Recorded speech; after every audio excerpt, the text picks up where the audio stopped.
நிகழ்ச்சியை மிக சிறப்பாக ஏற்பாடு செய்து கொடுத்திருக்கின்ற அஸ்ட்ரோ வேதிக் விஷன் சிவகுமார் அவர்களுக்கு நம்முடைய மனமார்ந்த நல்லாசிகளையும் வாழ்த்துக்களையும் தெரிவித்துக் கொள்கின்றோம். மேலும் இந்த நிகழ்ச்சியிலே கருத்து செறிவை ஊட்ட இருக்கக்கூடிய வித்யாரண்ய சுவாமிஜி அவர்கள், பாபுஜி அவர்கள், தரணி நம்பூதிரி அவர்கள் அனைவரையும் வாழ்த்தி வரவேற்கின்றோம், நல்லாசிகள் கூறிக்கொள்கின்றோம்.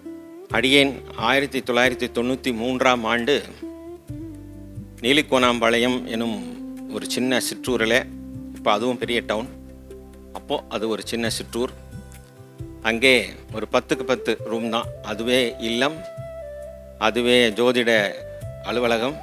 ஆக இந்த ஜோதிட திருப்பணியை அடியனுடைய குருநாதர் ஸ்ரீ பாலசுப்ரமணிய சிவாச்சாரியார் பேரூர் ஸ்தானிகம் அவருடைய நல்லாசினாலே 1993ஆம் ஆண்டு தொடங்கினோம். அப்பொழுது அவர்கள் உபதேசித்த உபதேசம்தான் இந்த ஸ்ரீவித்யா மூலமந்திரம். மூலமந்திரம் தவிர வேறு எதுவும் தெரியல. ஆனால் அதை லட்சம் தரம் ஜபம் பண்ணணும் என்பது மட்டும் தெரிந்திருந்தது. அதை அவர்கள் உபதேசித்திருந்தார்கள்.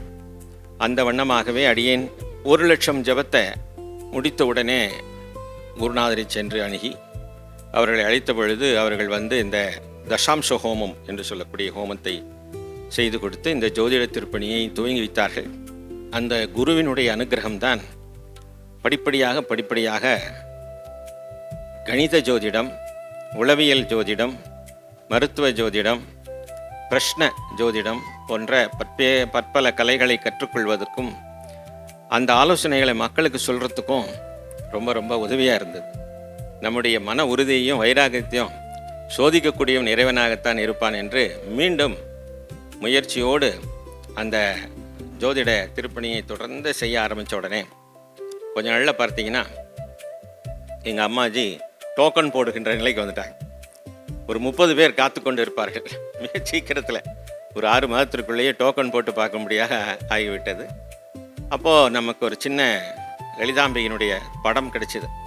அந்த படத்தை வச்சு அந்த வழிபாட்டுகளை ஆரம்பித்தோம். லலிதா சஹஸ்ரநாம அர்ச்சனையெல்லாம் ஆரம்பித்தோம். பிறகு பௌர்ணமி பூஜை பண்ணலான்ட்டு ஒரு குடம் கலசம் வச்சு பூஜை பண்ண ஆரம்பித்தோம். பிறகு நம்ம சொல்கிறது எதாவது நடக்கும், நடந்த உடனே அதுக்கு ஏதாவது நன்றி அறிவித்தலை செய்யணும்னு வருவார்கள். உடனே நம்ம அதை ஒரு விக்கிரகமாக வாங்கி கொடுக்க சொன்னோம். அது ஒரு விக்கிரகம் வந்துடுச்சு. அந்த விக்கிரகம் தான் இன்றைக்கும் நம்ம கோயிலில் உற்சவராக இருக்குது.